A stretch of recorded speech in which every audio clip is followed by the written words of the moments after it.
Boa noite, doutor Luiz Felipe Arcângelo. Está me ouvindo bem? Estou ouvindo bem. Você? Boa noite, meu amigo João Borda. Como é que tá? Tudo jóia.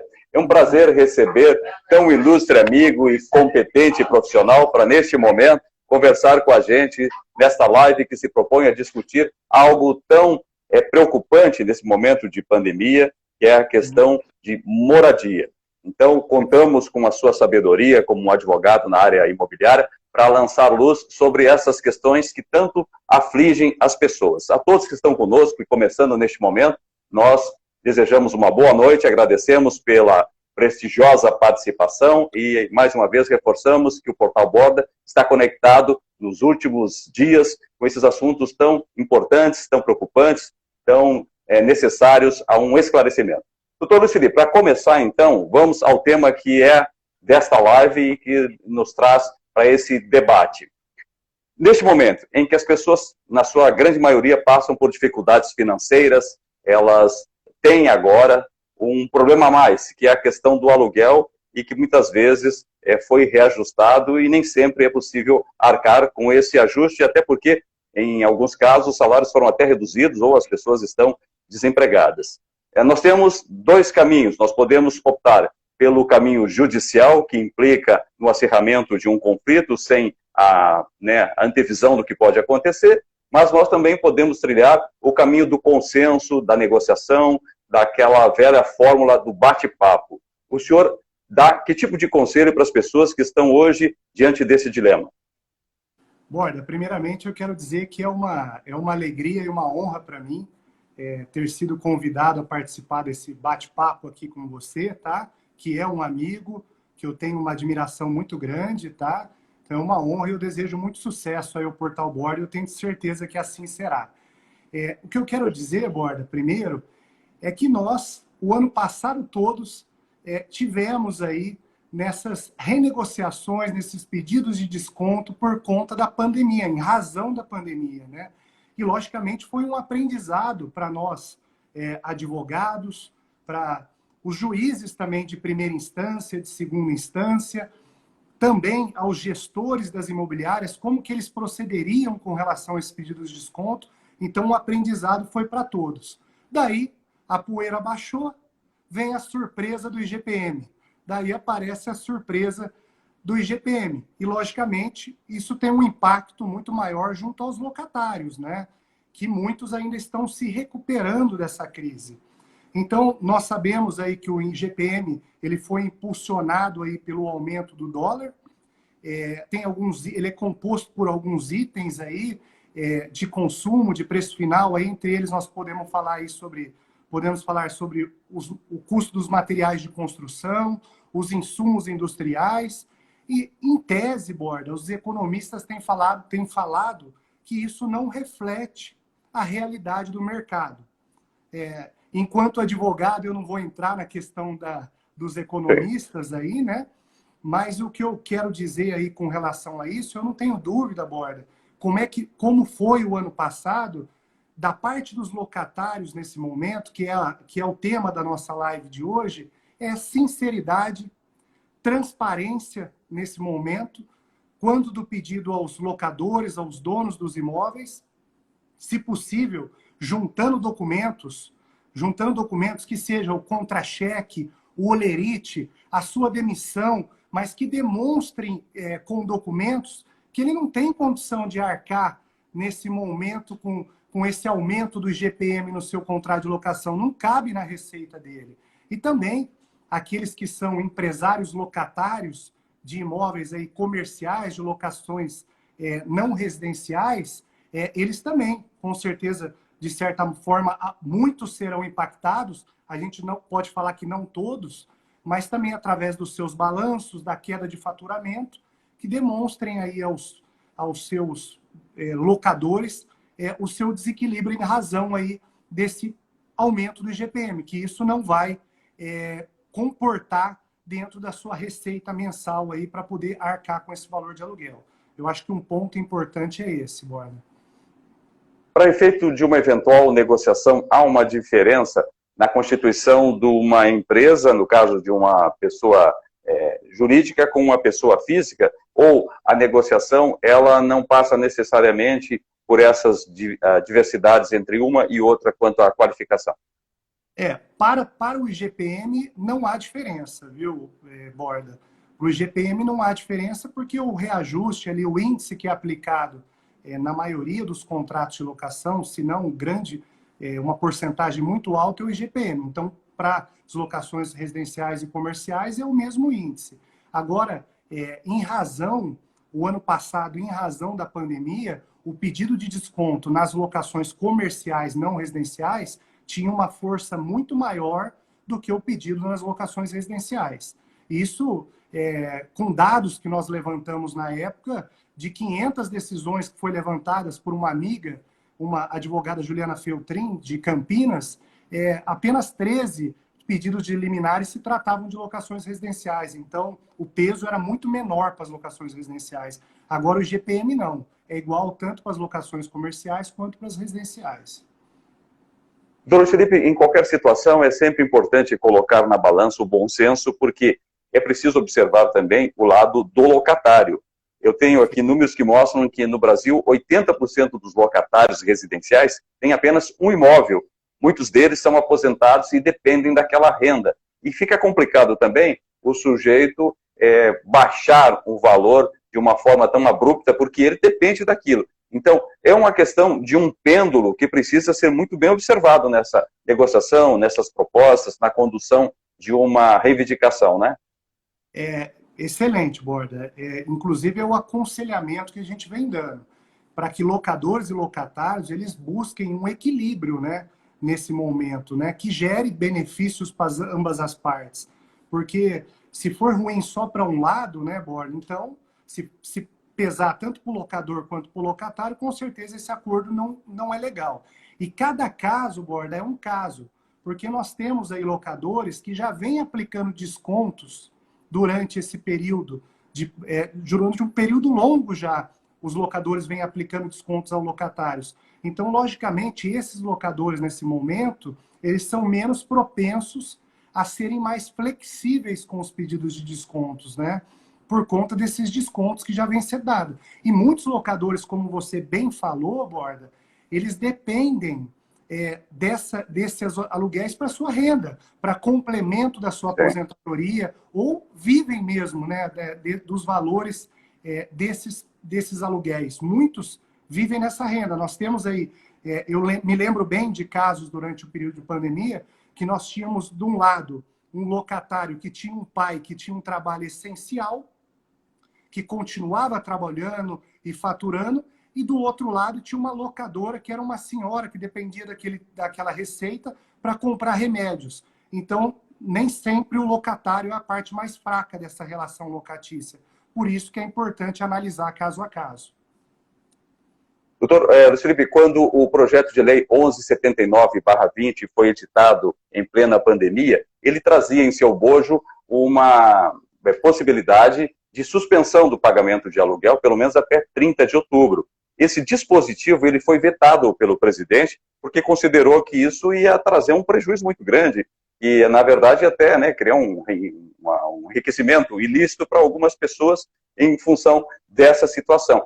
Talvez não esteja um pouco na interpretação ou no olhar em cima desse projeto de lei, essa situação das pessoas acharem que tem que baixar o preço, que tem que ter essa postura favorável a quem aluga o imóvel?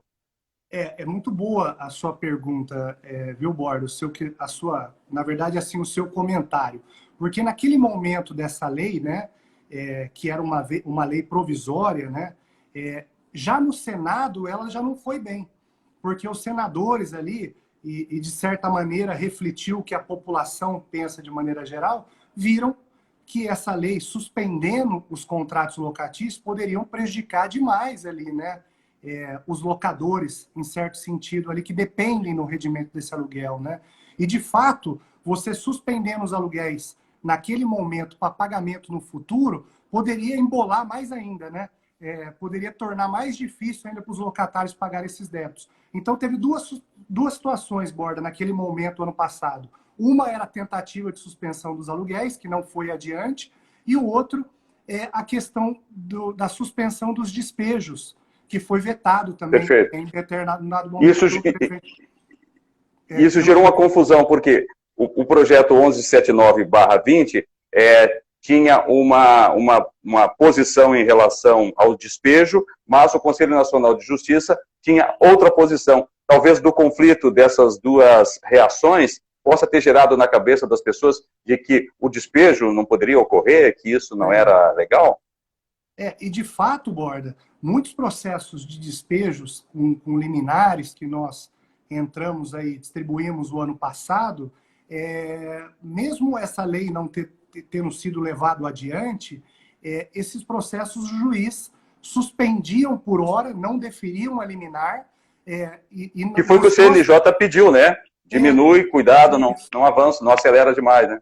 Exatamente. E as decisões falavam assim, que num segundo momento poderia ser reanalisado novamente a questão da liminar do despejo. Então, os magistrados tiveram esse entendimento ano passado.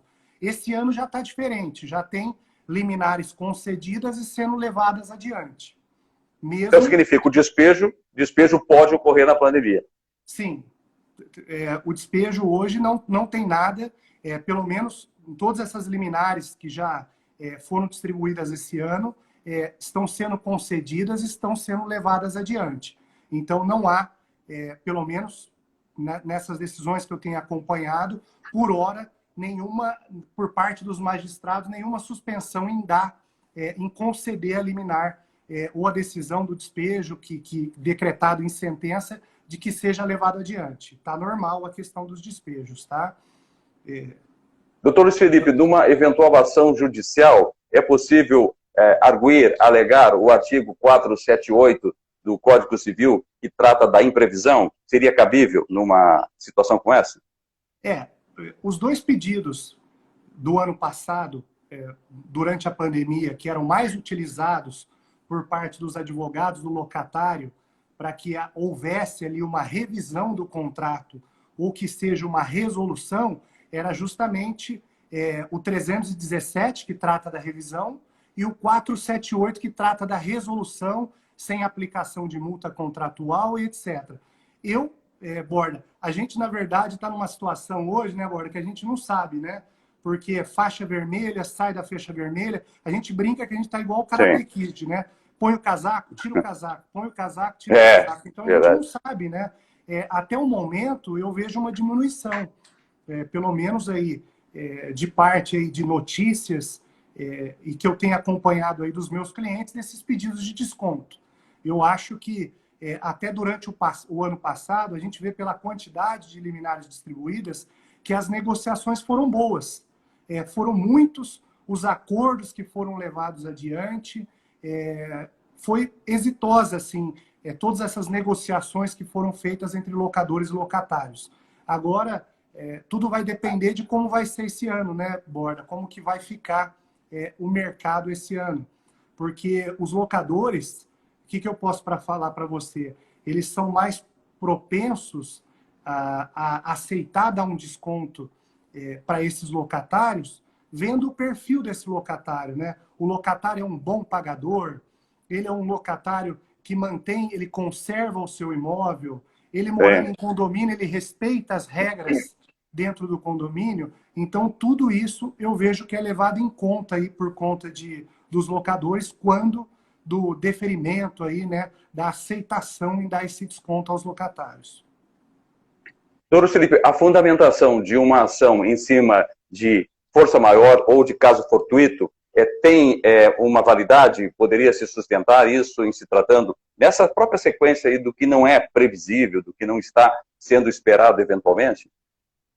Borda, eu vejo assim, pelo menos por hora, esses pedidos de revisão, de resolução do contrato, eles foram muito maiores quando, por parte aí dos nossos governadores, né, por parte do nosso governador, em se tratando do Estado de São Paulo, ele fechou aí os comércios, né, e não deixou as pessoas abrirem as suas portas, né. Então, de fato, naquele momento, houve uma mudança da base do negócio. Então, com isso, era muito mais forte esses pedidos naquele momento.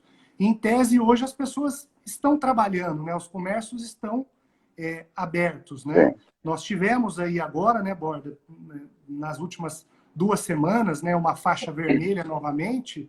Então a gente Sim. torce para que isso não volte a acontecer.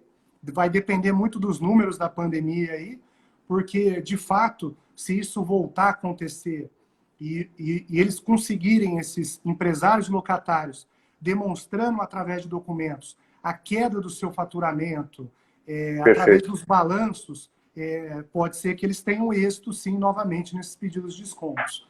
Mas eu acho que diminuiu muito. De qualquer forma, é importante sublinhar o que o senhor disse até agora, de que qualquer ação ou qualquer busca por negociação tem que ser fundamentada numa prova que denote que o sujeito não tem condição de pagar. Porque o que não pode agora, e nunca poderia, é aquela esperteza, é o sujeito agir com uma fé, né? Se aproveitando de um quadro para tentar levar vantagem. Isso, evidentemente, que a justiça não acataria uma situação como essa. Você tem razão, Borda. O ano passado a gente falava muito assim, entre vítimas e aproveitadores, né? Porque mesmo nesse cenário de pandemia, que a gente vê aí empresários e políticos aproveitando aí da mitigância do poder fiscalizatório por parte do Estado e fazendo desvios, né? Que seriam para compra de respiradores. Você vê isso em Manaus, que aconteceu, e olha como que está o cenário lá.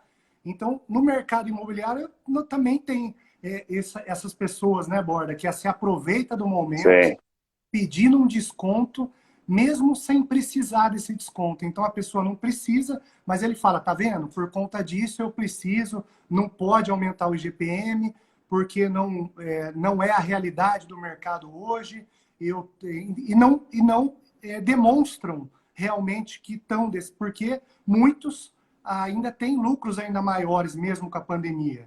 Tem muitos setores que continuam ainda ganhando dinheiro, né? Então, por isso, Borda, que eu acho importante, sim, que haja a demonstração por parte do locatário que ele não tem condições de arcar com esse aumento do IGPM nesse momento. Eu acho que isso é importantíssimo dentro desse cenário que nós estamos vivendo hoje, tá? Eu acho muito importante.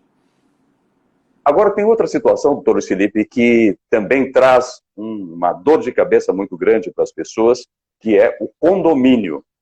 Condomínio é algo já pré-estabelecido, num rateio de valores, e que deixa quase inflexível a possibilidade de negociação, porque o condomínio chega a um determinado valor e aquilo depois é distribuído de uma forma equilibrada para todos os condôminos. Dá para deixar de pagar o condomínio nesse momento de pandemia? O sujeito pode alegar em sua defesa, pleiteando o não pagamento, que ele está desempregado, que o salário dele encolheu, enfim, outros fatores que eventualmente poderiam ser convincentes para ele atingir essa reivindicação? Olha, Borda, mesmo no ápice da pandemia o ano passado, todos os entendimentos sempre foram que no aluguel, por conta aí desse caso fortuito ou de força maior, poderia haver esses pedidos de descontos. Isso o ano passado. Agora o condomínio nunca foi ventilado. O condomínio ele tem que ser pago, né? Porque o condomínio, esse pagamento desse condomínio, logicamente, é para arcar com todas as despesas aí que o condomínio tem mesmo, né? São despesas que não vai deixar de ter, né? Eventualmente, se por conta da pandemia, o que eu duvido, porque por mais que durante essa pandemia alguns gastos podem ser tirados, outros foram maiores também, né? Mais limpeza e etc. nos condomínios durante esse momento. Então, a não ser que for pelo síndico, através de uma assembleia, ele conseguir ter essa diminuição desses valores com uma gestão muito boa durante esse período e diminuir o valor do condomínio, por algum motivo, o condomínio ele tem que ser pago sim. Não há, mesmo buscando o judiciário, eu acredito como não pagar o condomínio. O condomínio não é objeto de uma tentativa de pagar menos, pagar metade no condomínio, isso não tem jeito de acontecer. Se a pessoa não pagar o condomínio, que medidas o síndico pode tomar como pressão? Pode, por exemplo, por exemplo, impedir que essa pessoa frequente determinadas áreas do condomínio, pode vetar a ela acessos à academia, à piscina, à churrasqueira, a todos aqueles serviços oferecidos aos condôminos? Não, eu entendo que não, Borda. Se a pessoa deixar de pagar o condomínio, o caminho é a ação de execução mesmo. Ela vai buscar, através do jurídico do condomínio, né, da advocacia do condomínio, através de uma ação de execução, que o condomínio é um título executivo, vai buscar, através do judiciário mesmo, o recebimento daquela cota condominial. De maneira nenhuma, eu acredito que o síndico possa não permitir essa pessoa que está inadimplente de utilização da área da piscina, da academia, não pode. Isso, no meu entendimento enquanto advogado, eu acredito que não possa, o síndico não possa usar dessa ferramenta para coagir esse condômino a acertar a sua cota condominial, tá? Então não pode. Eu concordo com o senhor também. Me parece até que já houve alguma decisão, digamos, contestando qualquer reação de pressão por parte do síndico para recuperar o pagamento e criar empecilhos para o condomínio. Então, acho que, de fato, o que o senhor pensa é o que eu tenho visto, me parece uma decisão correta mesmo. O síndico não tem essa faculdade para agir dessa forma. Não Doutor Luiz Felipe, em relação ao IPTU, ao Imposto Municipal, a pessoa tem como resolver isso? Tem como questionar esses valores, ou até mesmo deixar de pagar o IPTU? O condomínio, o IPTU, aliás, se ele já estiver na dívida ativa, esse vendedor, esse proprietário do imóvel, ele não pode nem vender esse imóvel sob pena de uma fraude à execução ou algo nesse sentido. Diferente das ações cíveis, não há necessário que eventualmente haja ali por parte dessa ação civil que já esteja na fase de execução, bastando que esteja na dívida ativa para que o município tome alguma atitude com relação a esse proprietário desse imóvel, tá? Então, eu acredito que não, Borda. Eu acho que o IPTU, ele tem que, de fato, ser pago, não tem também choro nem vela aí. A melhor medida é negociar, de alguma forma, junto à municipalidade local ali, para que não haja uma execução fiscal em face desse munícipe, né? E com isso possa até recair uma penhora em conta, alguma coisa, como de fato acontece, né? Muitas vezes a pessoa é notificada, não toma uma atitude e por parte aí da Procuradoria do município gera ali uma penhora em conta, algo nesse sentido. Então o condomínio também é outra despesa aí que também tem que ser paga como condomínio. O IPTU tem que ser pago como condomínio. Não tem como fugir disso também não, Borda. Na hipótese da entrega de um imóvel antes do prazo pactuado, isso pode gerar multa? Pode desencadear algum ônus para quem fizer esse tipo de coisa? Entregar o imóvel após o prazo pactuado? Não, entregar o imóvel antes do prazo pactuado. Eu tenho um prazo para entregar o meu imóvel agora em janeiro, fevereiro, março. E eu entrego um mês antes, enfim, esse imóvel. E lá, pelo contrato, eu poderia entregá-lo só depois do prazo que está constando. Isso gera multa para quem entregar o imóvel antes do prazo? Não, entregar antes mediante a entrega das chaves para aquela pessoa que vai receber aquelas chaves, eu acho que é o que todo mundo quer, né, Borda? Receber as chaves antes do imóvel. Eu entendo que o que vai gerar uma multa por parte da incorporadora, da construtora, e hoje já tem um prazo aí que a construtora tem a mais do que o prazo de entrega, e também na relação do particular, é a entrega após o prazo que foi combinado. Daí, de fato... Não, no caso de uma locação. No caso de uma locação. Eu estou morando no imóvel. Perfeito. Isso. Eu estou morando no imóvel e devo, pelo contrato, só entregá-lo em julho. Mas, por razões financeiras, eu não tenho mais como pagar esse aluguel e eu quero entregá-lo em abril, sei lá, 3, 4 meses antes daquele prazo que está em contrato. O locador, o dono do imóvel, vai gerar para cima de mim uma multa? Isso é pergunta muito importante que surgem muitas dúvidas por parte de locatários e também em sala de aula a gente fala muito sobre isso. Normalmente, Borda, os contratos de locação são contratos com prazo feito por 30 meses. Por 30 meses. Durante esse prazo dos 30 meses, o locador ele não pode pedir o imóvel. O locador não tem, salvo em caso de inadimplência, infração contratual, pedido por parte do poder público, o locador não pode não pedir esse imóvel ao locatário. Pela estabilidade contratual que é dada ao locatário. A Lei 8.245, o legislador previu isso na época. Só que o locatário, ele pode desocupar o imóvel antes do prazo dos 30 meses, mas ele vai ter uma multa que vai ser cobrada de forma proporcional. Só que na nossa cidade aqui, Borda, o que acontece é o seguinte, há um hábito de mercado, é um costume de mercado, que a partir do 12º mês, o locatário fica isento da multa contratual, desde que ele notifique com 30 dias a imobiliária. Então, passados os 12 meses, ele notificou o locador que ele vai sair em 30 dias, não tem multa. Agora, se ele sair antes dos 12 meses, daí ele paga a multa proporcional ao período que ele cumpriu do contrato. Então, ele vai ter que pagar a multa contratual, sim, certo? Agora, o senhor falou na questão do prazo. Então, eu tenho um prazo de 30 dias para fazer essa comunicação. Não o fazendo dentro desse prazo estipulado, aí eu fico suscetível a receber uma multa por conta dessa minha decisão? Sim, daí você fica suscetível. E normalmente, os contratos de locação prevê uma multa de 3 meses de aluguel. 3 meses de aluguel. Então, vamos pensar assim, um contrato de um aluguel de R$1.000. A multa seria R$3.000. Vamos pensar que ele cumpriu 10 meses da multa. Ele cumpriu 10 meses do contrato de locação. Se ele cumpriu 10 meses do contrato de locação, quer dizer que falta 20 meses para ele cumprir o contrato todo. Então, ele vai pagar 2/3 dessa multa de R$3.000. Então, ele vai pagar R$2.000 de multa, porque ele cumpriu 1/3 do contrato de 30 meses. Então, é assim que é feito a apuração. E a multa, Borda, tem que ser sempre paga de forma proporcional, conforme reza a lei do inquilinato no artigo 4º.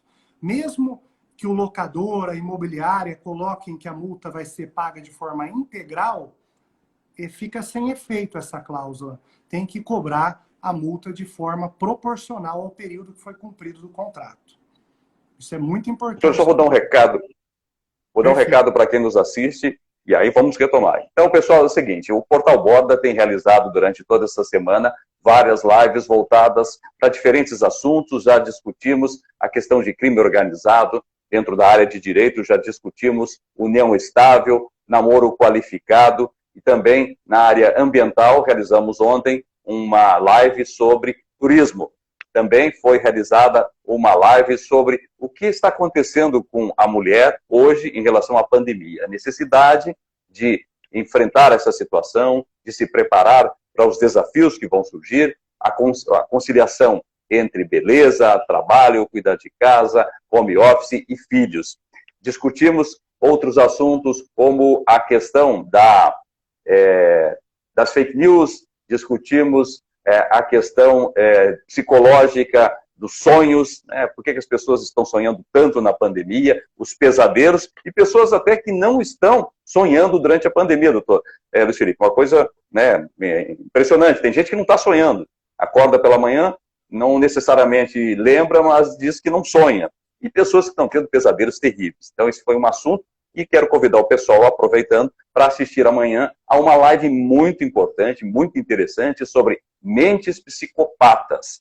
Quem são esses psicopatas? Como identificar um psicopata? Muitas vezes, essas pessoas vivem entre nós e depois só passamos a vê-las quando elas cometem um crime bárbaro, como aconteceu, e eu cobri aqui em Ribeirão Preto, o caso Joaquim. Por falar nisso, Guilherme Longo vai a júri popular, logo em junho, em relação a essa acusação de que matou o menino Joaquim. Aquele caso que tomou uma repercussão nacional e internacional, eu fiz muitas reportagens sobre isso, vai ser amanhã.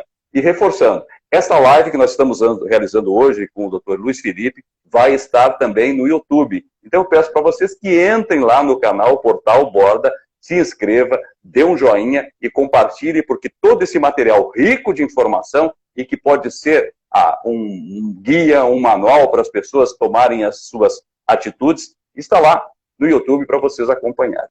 Voltando, então, tenho esse tempinho aí para o senhor tomar uma água e aí a gente retoma.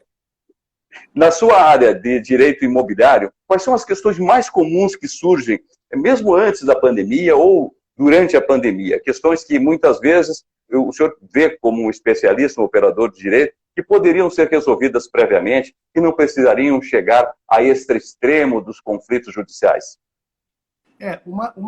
São algumas questões muito importantes na área do direito imobiliário. Logicamente, na compra e venda tem algumas particularidades de cada transação, mas principalmente na locação, Borda, a gente vê, o que a gente percebe, né, é que muitas vezes os locadores, eles têm a assessoria ali de uma imobiliária, mas muitas vezes os locatários, eles não têm, eles assinam o contrato sem fazer uma leitura desse contrato, às vezes, algumas vezes os locadores também. Então, tem alguns pontos que poderiam ser evitados. Lembrando aqui algumas coisas que são importantes. Por exemplo, muitos locatários se mudam para o imóvel, se mudam para aquele imóvel, pegam as suas chaves, e com um mês de locação que eles estão no imóvel, o proprietário, o locador, coloca o imóvel à venda e ele dá o direito de preferência a esse locatário, o locatário informa que não vai ter condições de comprar aquele imóvel, o imóvel é vendido. E esse novo adquirente, esse novo proprietário do imóvel, da data do registro, o nome dele, ele tem 90 dias para denunciar a locação, ou seja, dizer que ele não quer continuar mais aquele contrato, mesmo em um contrato de 30 meses. Então, o que poderia ser evitado se o locatário pegasse uma dica com um advogado, alguma coisa? Se ele colocasse nesse contrato uma cláusula de vigência e levasse a registro no cartório de registro de imóveis, mesmo que houvesse a venda desse imóvel, o novo adquirente seria obrigado a respeitar esse contrato de locação. Assim, o locatário evitaria que ele tivesse que mudar, tirar a família dele novamente, pegar os móveis, bastando ele levar a registro esse contrato de locação. Então, são algumas situações importantes, algumas dicas. E eu não tenho dúvida na locação também, Borda, que o que dá mais problema na locação é a entrega de imóvel. É a entrega do imóvel. Porque... Agora, isso, desculpe interromper, mas aproveitando o gancho já para levantar a bola para o senhor bater para a área. Uma pessoa pergunta aqui, muitas imobiliárias não realizam a vistoria na entrada do imóvel. Então, a imobiliária deixa rolar. E aí eu entro para o imóvel. E depois, isso não vai implicar no que o senhor ia falar, de que vão surgir problemas. Eu vou dizer, mas quando eu entrei, a porta desse armário já estava quebrada. Não fui eu quem quebrou, ela já estava quebrada. Mas como eu vou provar isso? Eu queria que o senhor explicasse para as pessoas, sobretudo para quem fez essa pergunta, de como evitar essa situação, de como a pessoa deve agir diante até dessa certa omissão ou dessa falta de vontade da imobiliária de realizar uma vistoria prévia. É importantíssimo isso, viu, Borda? Porque, se no início da locação não for feita a vistoria inicial, apontando como está o estado do imóvel naquele momento, na entrega do imóvel não poderá ser cobrado nada do locatário. Isso é um ponto importantíssimo. Então, a imobiliária não fez a vistoria e ela não pode chegar e me cobrar, mas ela não pode me cobrar nem a pintura do imóvel? Se ela não fez uma vistoria demonstrando que a pintura era nova do imóvel, que a pintura era nova e não é conservada, viu, Borda? Ou a pintura é nova ou a pintura é velha. Não existe pintura conservada. A gente sempre fala isso para os nossos clientes que são imobiliários, que têm os seus vistoriadores. Então, nesse auto de vistoria tem que ficar bem claro. Pintura é velha ou a pintura é nova? Como está o estado do piso? A parede? Tem furo? Não tem? Porque como que você vai cobrar de maneira, fazendo prova unilateral, uma prova unilateral, se o locatário não participou disso, se ele não fez a conferência da vistoria inicial? Então, por isso que tem que ser... Reforçando, Pode falar. Eu tenho que acompanhar o funcionário da imobiliária nessa vistoria, ou o funcionário da vistoria pode ir sozinho, anotar tudo que ele acha que tem que ser anotado, e depois eu faço a contestação, ou nós dois devemos estar presentes naquele momento de vistoria? Ó, isso pode ser combinado, viu, Borda? Eu entendo que, pelo menos no contrato de locação, tem que haver uma previsão de um prazo que seja 5 dias úteis, 7 dias, para que o locatário confira a vistoria inicial, faça seus apontamentos, entregue na imobiliária, protocole isso na imobiliária, para que o vistoriador faça uma nova conferência. Agora, se quiser acompanhar também, se for combinado, muito embora na maioria das vezes a imobiliária faz a vistoria e o contrato, o locatário assina e ele tem o prazo para fazer a conferência. E essa conferência é importantíssima, porque depois não adianta chegar, depois de 3 anos de contrato, 30 meses, e falar, mas eu falei que aquele armário, né, como você falou, Borda, aquele armário, a porta não estava abrindo direito. Eu falei que o armário não abria. Como que vai lembrar isso depois de 3 anos, Borda? Por isso, tem que ser conferido para que na hora da vistoria final que for feita, que conste no laudo, na vistoria inicial, que a porta já estava daquele jeito, que a pintura já era velha. Porque quanto melhor tiver a vistoria inicial, menos problema a imobiliária terá, o locatário terá e o locador terá no encerramento da locação. Porque eu te falo com muita tranquilidade que a maioria dos problemas, salvo inadimplência locatícia, que vai gerar um despejo, uma ação executiva, a maioria dos problemas se dá. O estresse na entrega do imóvel. Muito por conta da falta de conferência de ambas as partes. Eu vejo, doutor Felipe, muitas pessoas reclamando que as imobiliárias, quando na entrega das chaves, são duras demais em relação a observações tão insignificantes e que isso gera um valor muito alto. Então, vai lá o funcionário da imobiliária, encontra uma pequena mancha no piso e diz que tem que trocar o piso. Ele inventa lá uma alegação surreal, que não faz sentido, e passa a cobrar um valor por aquilo, deixando muitas vezes o inquilino em situação complicada para entrar num conflito. Então, numa situação como essa, se eu vou entregar um imóvel e sinto que a imobiliária está exagerando na cobrança de coisas insignificantes, qual deve ser a minha atitude? Procurar um advogado, preferencialmente um advogado especialista em direito imobiliário, para que ele ajude esse locatário a fazer uma contestação, que ele faça uma contestação daqueles itens que estão sendo cobrados, que são insignificantes ou não são devidos. Como que ele vai fazer isso? De acordo, ele vai fazer vai pontuar com o laudo de vistoria inicial. Olha, você está me cobrando isso, porém, no laudo de vistoria inicial já constava que o imóvel estava dessa maneira.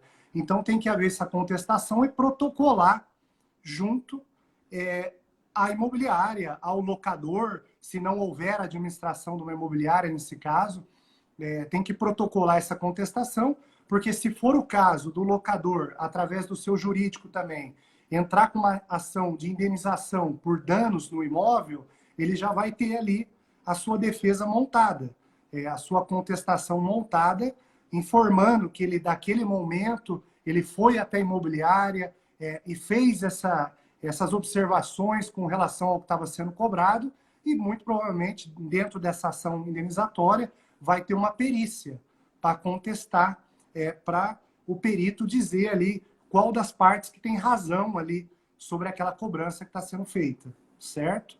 É uma ação ordinária, né, essa ação indenizatória, que tem até a presença do perito, se for o caso. Doutor Felipe, como o comprador de um imóvel na planta deve se resguardar de eventuais problemas em relação à não entrega do imóvel ou na demora da entrega, no não cumprimento daquilo que está especificado em contrato? Como ele deve olhar? Qual é a lupa que ele deve usar em relação ao contrato? Os advogados que trabalham e militam muito nessa área de entregas de imóveis, na planta, etc., é importante porque em determinado momento, Borda, tem a entrega das chaves, que vai ser feita uma conferência no apartamento, né? Então, naquele momento ali, é importante que seja constatado o que não está legal, o que não foi entregue de acordo. E também, se for por acaso acontecer de um atraso na entrega, também procurar um advogado para fazer uma leitura desse contrato e ver a multa aí, se for o caso, recorrer ao judiciário, como ocorreu muito durante um período aí para trás, ações aí com relação ao atraso na entrega do imóvel, juntar ali documentos qual o prejuízo que foi gerado com isso. Muitas vezes a pessoa teve que continuar arcando com o aluguel, ou pegou os móveis e teve que levar para a casa da mãe, guardar em algum lugar. Então, tudo isso vai ser apurado, inclusive em casos de haver vícios no imóvel, que pode acontecer também, de entregar um imóvel e depois aparecer certos vícios ocultos ali, que pode ser também, a pessoa deve procurar um advogado para que tome aí as medidas judiciais, se for o caso. Só para o pessoal que não é da nossa área de direito entender, os vícios ocultos seriam aquelas coisas que na hora eu não vejo e que depois eu me dou conta, puxa, mas a parede estava torta, não tinha porta, não tinha janela, algo nesse sentido. Exatamente isso, exatamente isso. E para isso é muito Doutor, importante, né, um advogado Perfeito. estar acompanhando esse processo aí. Quais são as dicas que o senhor dá para a elaboração de um contrato? O senhor poderia nos dar algumas pistas, algumas coisas que podem ser muito relevantes? Eu vou dar principalmente aqui o tema nosso. Nós iniciamos falando sobre locação. O senhor está sendo elogiado lá, vou aproveitar o gancho. O professor Luiz Felipe é hoje o melhor advogado imobiliário do Brasil. O conhecimento dele é muito amplo. Tem um amigo aí, um admirador do seu trabalho. Deve ser um grande amigo aí, né, Borda? Deve ser um grande amigo. Tá legal, eu concordo com ele. Ele está correto na sua observação. Aliás, eu Por favor, fique à queria vontade. aproveitar, né? Eu não estou vendo aqui pelo Insta aqui as mensagens que estão chegando, né? Depois eu vou ver eu vou assistir Perfeito. também, irei assistir também, né? Então eu já deixo aqui um abraço a todos os amigos aí que estão nos acompanhando, Borda, que é muito legal, né? Esse pessoal que sempre está acompanhando, principalmente aí ao seu portal aí, né? E sobre o contrato... Obrigado, eu agradeço também. Estaremos juntos. Conte comigo sempre que você precisar, viu, Borda? Perfeito, obrigado. Com relação ao contrato de locação que nós iniciamos aqui, Borda, tem alguns detalhes que parecem que não são importantes, mas são sim. A questão da multa que está sendo aplicada naquele contrato de locação é importante. A multa está dentro do que pode ser cobrado. Normalmente, o usual de uma multa no contrato de locação é 10%. Sendo cobrada 10% de multa. É importante ao locador, quando for pegar um imóvel, uma garantia, que olhe bem essa garantia que está sendo dada dentro do contrato de locação, né?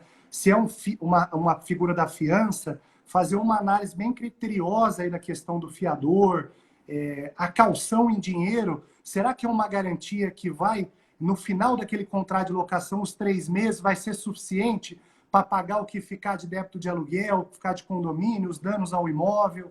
Então, por isso que é sempre importante o acompanhamento do advogado.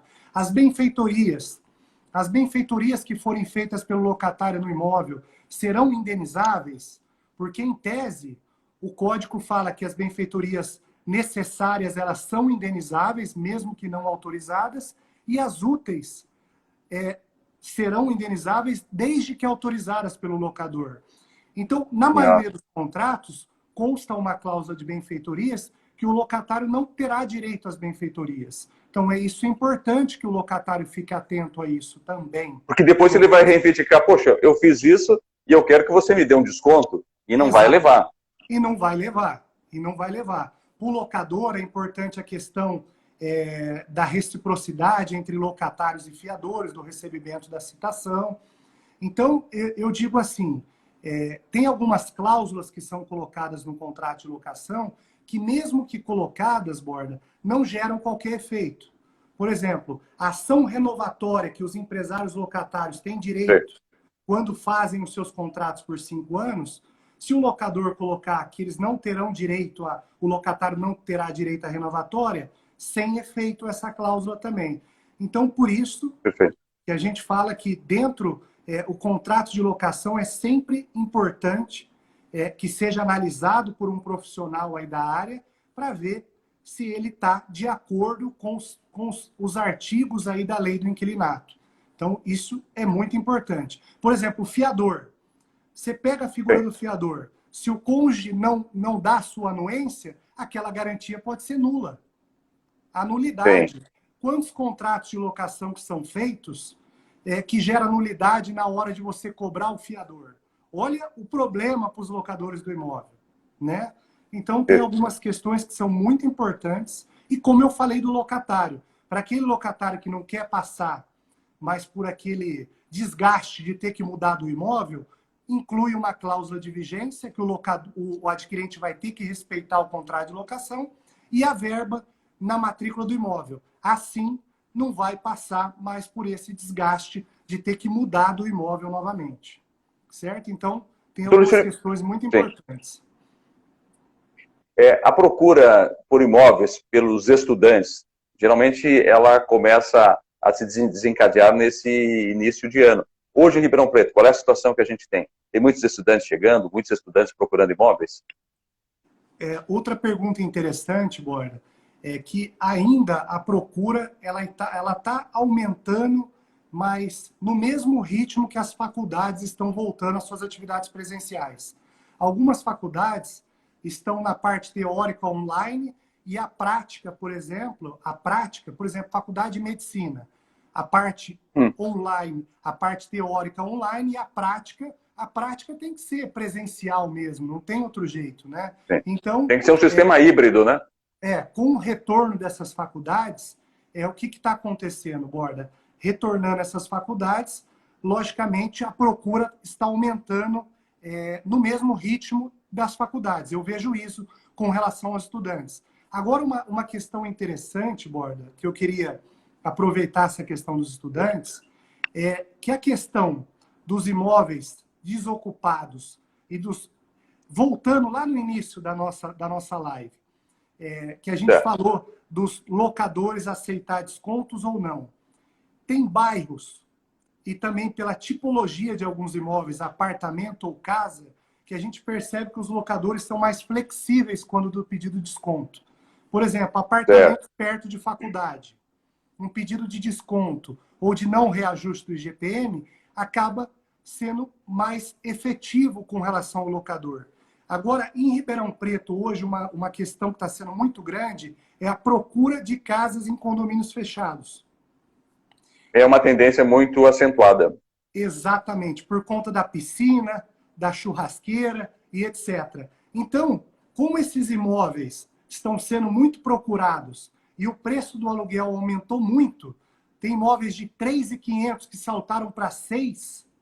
Então, os proprietários desses imóveis tendem a ser mais inflexíveis em não reajustar pelo IGPM, porque houve um aumento do valor pela procura, diferente de bairros que estão com imóveis mais vagos. Então, isso, Borda, é interessante a gente falar, porque tem uma influência direta na hora do deferimento ali, né, por parte dos proprietários desses descontos. Isso a gente tem visto que tem acontecido muito até. Eu diria que hoje os estudantes conseguem aqui em Ribeirão Preto um imóvel mais barato nessa época do que conseguiriam no ano passado? Eu creio que há por parte dos locadores uma tendência de serem mais propensos a aceitarem descontos nesse momento. Eu acredito que sim. Eu acredito que por parte desses locadores, esse ano agora, né, eles estão sendo mais propensos a aceitar um desconto, fazer alguma coisa diferente, em virtude da procura. Porque se você pensar, Borda, nesse mesmo período do ano passado, não se falava alguma coisa da pandemia lá na China, né? Mas sim, ainda... Estava longe, né? Veja que teve o carnaval, né? Eu mesmo, no carnaval ano passado, eu estava em São Paulo. Que eu fui dar uma entrevista para o Cresce São Paulo e acabei participando do carnaval. Ficamos no carnaval em São Paulo. Então, veja que a gente nem pensava que ia chegar. Imaginava. Chegou. Então, com certeza, o ano passado era um pouco diferente, sim, com relação a valor dos aluguéis, embora tem prédios próximos de faculdade que são muito procurados. Então, os locatários estão mantendo o pagamento dos seus aluguéis para não perder esses apartamentos que quase não tem nesses edifícios. Então, depende dos imóveis próximos de faculdade também. Isso depende muito. A pergunta que eu vou fazer para o senhor agora é essa aqui. Ó. A data do registro do imóvel deve ser recente? A data, para efeito do que será que a pergunta aborda? É a data do registro? A pergunta chegou dessa forma bem objetiva. A data do registro do imóvel deve ser recente, me leva à alusão de que eu tenho que, ao registrar o imóvel, colocar aquela data em que estamos, ou eu posso colocar uma outra data, não necessariamente correspondente àquela do momento.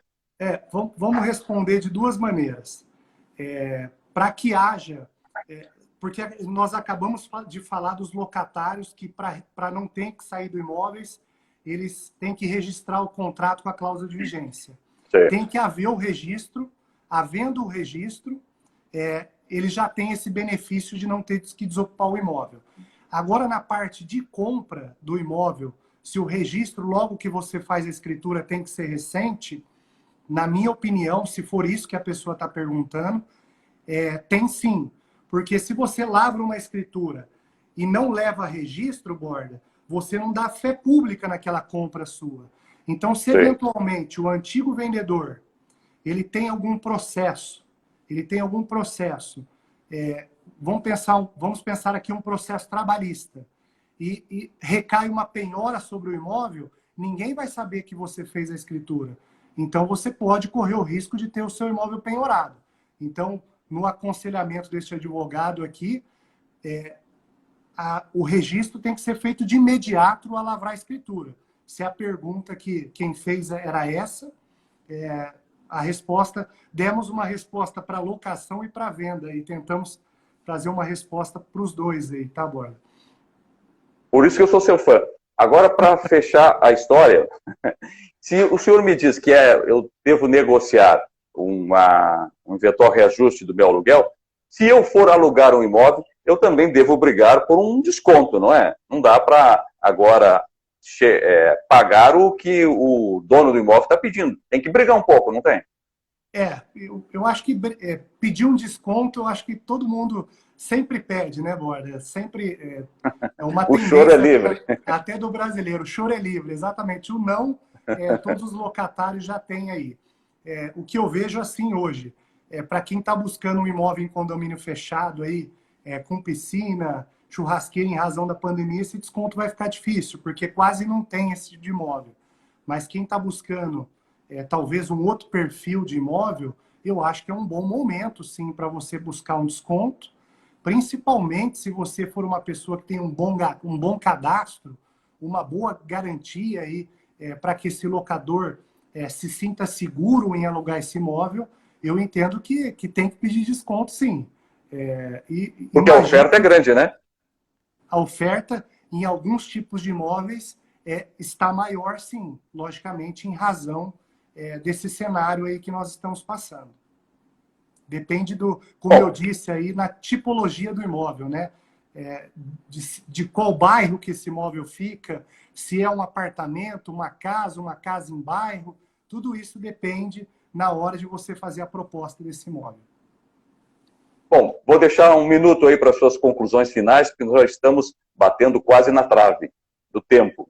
É isso aí. Borda, eu só quero aproveitar esse meu minuto final, né? Porque senão o Instagram ele para, né? Corta no meio. Para agradecer aí o seu convite. Eu vejo pelos convidados que têm participado aí do Portal Borda, que são convidados de um nível altíssimo. Então, em razão do meu convite, eu já estou feliz. Espero que nós tenhamos transmitido aí às pessoas que nos assistiram, né, o que elas queriam em razão do conteúdo, e quero dizer para as pessoas que a boa-fé, ela continua mais do que nunca. A boa-fé, ela não sai de moda nunca, né, Borda? Então, para aqueles locatários que querem pedir o desconto, se realmente precisarem, demonstrem, sejam sinceros, sejam transparentes para as imobiliárias e para os locadores, que em virtude de serem transparentes e quanto mais elementos vocês levarem quando do pedido dessas negociações, eu tenho certeza que a chance vai ser muito maior de um deferimento aí, e eu desejo boa sorte aí a todos os locatários e locadores nesse momento aí que nós estamos passando ainda, e já temos um alento aí em razão das vacinas, né, Borda? Então, quem sabe, muito em breve aí, com a ajuda de empresários aí que querem vacinar o Brasil inteiro até setembro, pelas notícias que a gente vê, a gente volta à normalidade o quanto antes. Esse novo normal, mas que a gente consiga atingir o quanto antes isso, né? E muito obrigado, meu amigo. Conte sempre comigo aí, tá? Muito obrigado. Eu que agradeço, reforço mais uma vez a relevância da sua participação e o quanto o senhor traz um esclarecimento para dúvidas que tiram o sono de muita gente, que trazem aquela aflição. Já estamos vivendo numa situação pandêmica preocupante, e isso ser acrescentado ainda com uma definição sobre o futuro, né, sobre o que a gente vai ter, se a gente vai continuar morando debaixo de um teto, se a gente vai continuar tendo emprego, se a gente vai continuar tendo alimento em casa. Então, quando vem a verdade técnica do senhor, a gente já acorda amanhã um pouquinho ainda mais confiante em relação ao nosso futuro. Eu lhe agradeço, muito obrigado, e quero agradecer também para você que ficou todo esse tempo com a gente, com certeza saiu daqui com muita informação. E aproveito para convidá-la para amanhã assistir a uma live muito interessante, muito curiosa sobre mentes de psicopatas. Nós vamos discutir com o psicólogo Felipe Gomes o que são os psicopatas, como eles agem, como identificar uma pessoa com psicopatia, qual é uma doença mental ou uma doença de um comportamento, digamos assim, social, de um comportamento de caráter, o que é o psicopata? Então, se você se interessa por esse assunto, assista a nossa live, compartilhe essa informação e nos encontramos amanhã às 8 da noite. Saúde e paz para todos. Doutor Luiz Felipe, muito obrigado, boa noite. Borda, um abraço, muito boa noite, muito obrigado. Até mais. Até mais.